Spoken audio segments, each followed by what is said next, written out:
Fourth ஸ்வீமருங்கிறது ஒரு ஆளை எடுத்து டீமில் வச்சுக்கிறது வந்து பேப்பர் வெயிட்டான்னு பேப்பர் பறக்காமல் பார்த்துக்கிறதுங்க. போலிங் கொடுக்கணும்.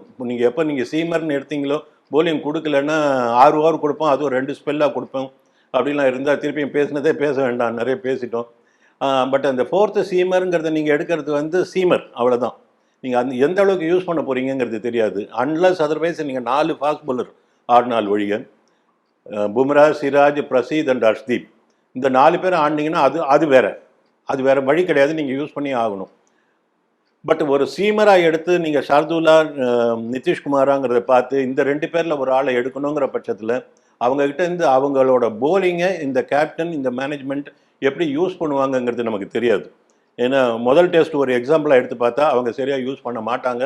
அதனால இந்த fourth bowler, fast bowler or seamer நீங்கள் சொன்ன மாதிரி அவர்கிட்டேருந்து போலிங் மூலமான கான்ட்ரிபியூஷன் அதிகமாக எதிர்பார்க்க வேண்டாம், எதிர்பார்த்து ஏமாற வேண்டாம்.